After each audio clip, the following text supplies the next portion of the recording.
샬롬, 2024년 9월 11일 수요일입니다. 기도하겠습니다.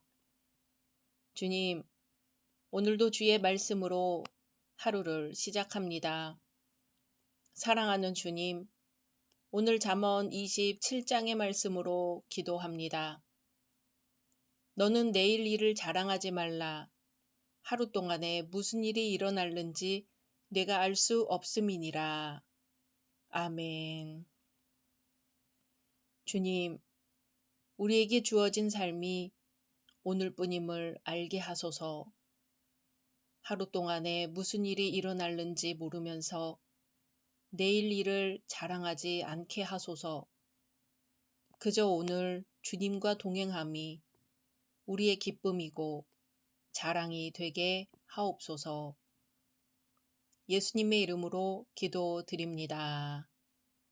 아멘. 오늘의 말씀은 잠언 27장입니다. 너는 내일 일을 자랑하지 말라. 하루 동안에 무슨 일이 일어날는지 내가 알 수 없음이니라. 타인이 너를 칭찬하게 하고 내 입으로는 하지 말며 외인이 너를 칭찬하게 하고 내 입술로는 하지 말지니라. 돌은 무겁고 모래도 가볍지 아니하거니와 미련한 자의 분노는 이 둘보다 무거우니라. 부는 잔인하고 노는 창수 같거니와 투기 앞에야 누가 서리요. 면책은 숨은 사랑보다 나으니라. 친구의 아픈 책망은 충직으로 말미암는 것이나 원수의 잦은 입맞춤은 거짓에서 난 것이니라. 배부른 자는 꿀이라도 싫어하고 줄인 자에게는 쓴 것이라도 다니라. 고향을 떠나 유리하는 사람은 보금자리를 떠나 떠도는 새와 같으니라. 기름과 향이 사람의 마음을 즐겁게 하나니 친구의 충성된 권고가 이와 같이 아름다우니라. 내 친구와 내 아비의 친구를 버리지 말며 내 환난 날에 형제의 집에 들어가지 말지어다. 가까운 이웃이 먼 형제보다 나으니라. 내 아들아, 지혜를 얻고 내 마음을 기쁘게 하라. 그리하면 나를 비방하는 자에게 내가 대답할 수 있으리라. 슬기로운 자는 재앙을 보면 숨어 피하여도 어리석은 자들은 나가다가 해를 받느니라. 타인을 위하여 보증선자의 옷을 취하라. 외인들을 위하여 보증선자는 그의 몸을 볼모 잡을지니라. 이른 아침에 큰 소리로 자기 이웃을 축복하면 도리어 저주같이 여기게 되리라. 다투는 여자는 비 오는 날에 이어 떨어지는 물방울이라. 그를 제어하기가 바람을 제어하는 것 같고 오른손으로 기름을 움키는 것 같으니라. 철이 철을 날카롭게 하는 것 같이 사람이 그의 친구의 얼굴을 빛나게 하느니라. 무화과 나무를 지키는 자는 그 과실을 먹고 자기 주인에게 시중드는 자는 영화를 얻느니라. 물에 비치면 얼굴이 서로 같은 것 같이 사람의 마음도 서로 비치느니라. 스올과 아바도는 만족함이 없고 사람의 눈도 만족함이 없느니라. 도가니로 은을, 풀무로 금을, 칭찬으로 사람을 단련하느니라. 미련한 자를 곡물과 함께 절구에 넣고 공의로 찌을지라도 그의 미련은 벗겨지지 아니하느니라. 내 양떼의 형편을 부지런히 살피며 내 소떼에게 마음을 두라. 대저 재물은 영원히 있지 못하나니 면류관이 어찌 대대에 있으랴. 풀을 벤 후에는 새로 움이 돋나니 산에서 꼴을 거둘 것이니라. 어린 양의 털은 내 옷이 되며 염소는 밭을 사는 값이 되며 염소의 젖은 넉넉하여 너와 내 집의 음식이 되며 내 여종의 먹을 것이 되느니라. 아멘. 오늘 잠언 27장은 오늘과 내일을 위한 지혜를 언급하고 있는 전반부와 만족함이 없는 인간의 눈에 대해 지적하고 있는 후반부 등으로 구성되어 있습니다. 이러한 내용을 통하여 잠언 기자는 인간이 자신의 유한함을 깨닫고 오직 하나님만을 경외해야 한다고 역설합니다. 인간은 언뜻 보면 자신의 인생을 스스로의 결정으로 유지시켜 나아가는 것 같지만 실상은 전체적인 하나님의 섭리 가운데 한 부분에 불과할 뿐입니다. 그러므로 인간은 언제나 겸손한 태도로 하나님만을 바라보아야 합니다. 1절입니다. 너는 내일 일을 자랑하지 말라. 하루 동안에 무슨 일이 일어날는지 내가 알 수 없음이니라. 아멘. 이 말씀은 내일이라는 시간이 하나님께 속한 영역이라는 것입니다. 그러니 내일이 하나님께 속한 영역이라는 것을 기억하여 현재에 충실하라는 교훈을 담고 있습니다. 그리고 자랑하지 말라고 합니다. 사람의 아름다움이나 지혜는 당연히 칭찬의 대상이 되지만 하나님의 백성들이 진정으로 자랑해야 할 것은 여호와의 이름이라고 합니다. 내일에 해당하는 히브리어 마하르는 미래를 가리킵니다. 이 단어는 신학적으로 중요한 의미를 지니고 있습니다. 내일을 자랑한다는 것은 자기 자신을 신뢰하는 것을 의미하는데요. 이는 내일은 하나님께 속해 있다는 것을 인정하지 않은 결과이기 때문입니다. 내일은 어느 누구의 것도 아니라 하나님의 것으로서 하나님께서 선물로 주실 수도 있고 주지 않으실 수도 있는 것입니다. 그러므로 내일 무엇을 하겠다고 말하는 것은 어리석은 짓이라는 것입니다. 하나님의 주권과 섭리를 믿는 하나님의 백성들은 헛된 자랑을 하지 말고 주어진 현재의 일에 충성해야 합니다. 인간이 내일을 알지 못한다는 말은 무한하신 하나님과 대조되는 인간의 한계를 나타내는 말이죠. 하나님의 완전하심 앞에 순복하는 것이 지혜의 길이라는 사실을 보여주고 있습니다. 2절입니다. 타인이 너를 칭찬하게 하고 내 입으로는 하지 말며 외인이 너를 칭찬하게 하고 내 입술로는 하지 말지니라. 아멘. 내일에 대한 자랑은 불신앙과 어리석음에서 비롯됨 같이 자화자찬 역시 마찬가지라는 것입니다. 자신의 주관적인 판단은 옳지 못한 것이므로 거기에 의존해서는 안 되며 남들이 하는 객관적인 판단에 귀를 기울여야 한다는 것입니다. 칭찬을 받을 만한 행동을 했을 때는 남이 칭찬해 줄 것입니다. 그러므로 칭찬을 받고자 하는 자는 칭찬받을 만한 선행으로 자기를 장식해야 합니다. 하나님과 사람에게 인정받는 사람이 되기 위해서는 자신을 의뢰하지 말고 하나님을 의뢰하는 삶을 살아야 한다는 것입니다. 5절입니다. 면책은 숨은 사랑보다 나으니라. 아멘. 이 말씀은 책망의 중요성을 강조합니다. 징계는 어리석은 자를 생명의 길로 인도하는 도구가 되지만 미련한 자는 훈계를 업신여깁니다. 무턱대고 친구의 잘못을 덮어주는 것은 옳지 않으며 선을 이루고 덕을 세우기 위하여 잘못을 지적하며 바른 길로 인도해야 한다는 것입니다. 이 말씀은 어떤 것이 진정한 사랑인가에 대한 문제를 다루고 있는데요. 다음 6절까지 이어집니다. 6절입니다. 친구의 아픈 책망은 충직으로 말미암는 것이나 원수의 잦은 입맞춤은 거짓에서 난 것이니라. 아멘.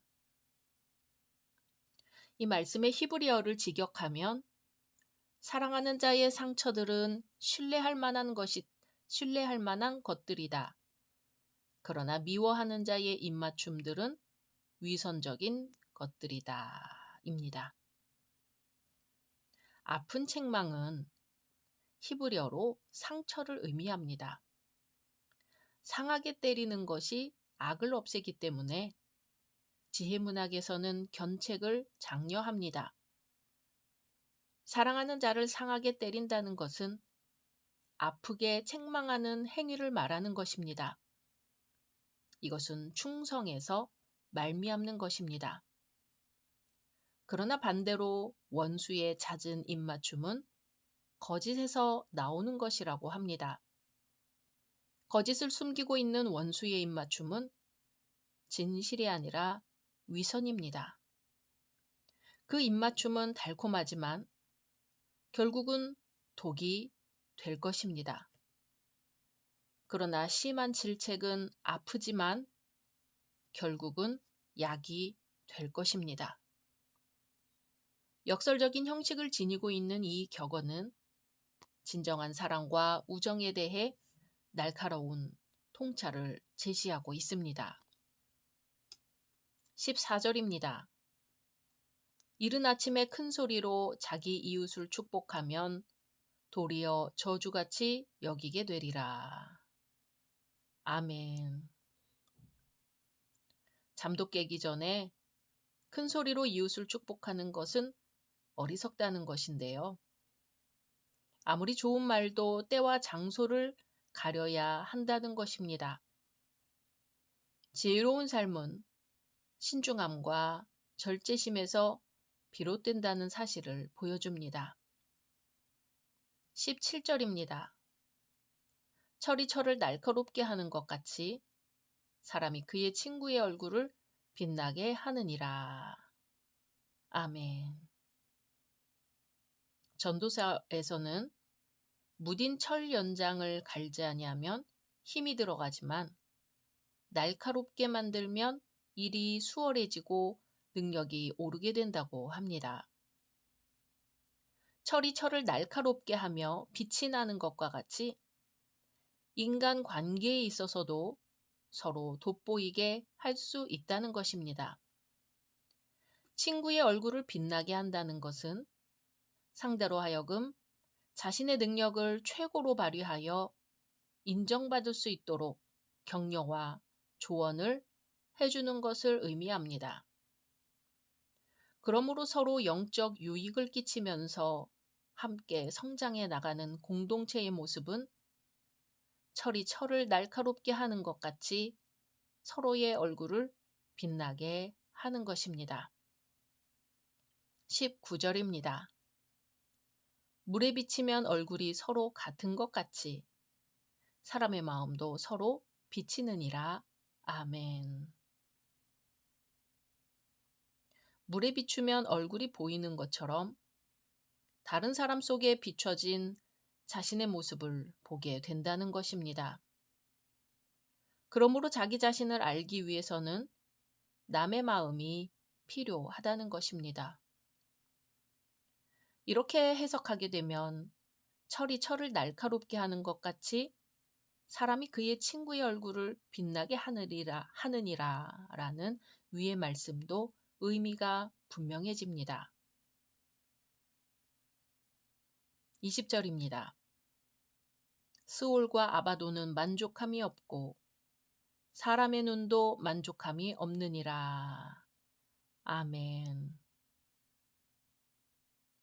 스올은 죽은 자가 거하는 암울한 지하 세계를 뜻하고 아바도는 스올과 동의어입니다. 스올과 아바돈이 죽은 자들을 삼켜도 만족함이 없는 것과 같이 사람의 눈도 만족함이 없다는 것인데요. 여기서 인간의 눈은 재물에 대한 욕망을 포함하여 인간의 만족할 줄 모르는 욕망을 상징합니다. 인간은 그 무엇으로도 육신과 영혼의 만족을 누리지 못합니다. 그러나 시편의 경건한 시인들은 하나님의 사랑 안에 거하는 자만이 영혼의 진정한 만족을 누리게 된다는 사실을 노래합니다. 사랑하는 열린 성도 여러분, 내일 일을 자랑하지 말아야겠습니다. 내일은 하나님께 속한 영역이기 때문입니다. 친구의 책망은 아플지라도 진실되다면 들어야겠습니다. 잘못된 길에서 건져줄 것이기 때문입니다. 우리는 서로에게 철이 철을 날카롭게 하는 것처럼 서로를 빛나게 하는 사람이 되어야겠습니다. 우리를 통하여 하나님의 영광이 나타날 것이기 때문입니다. 오늘도 참 지혜이신 주님을 따라 지혜의 길을 걷는 저와 여러분 되기를 소망합니다. 각자 기도하신 후 주기도문으로 마치겠습니다.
Thank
you.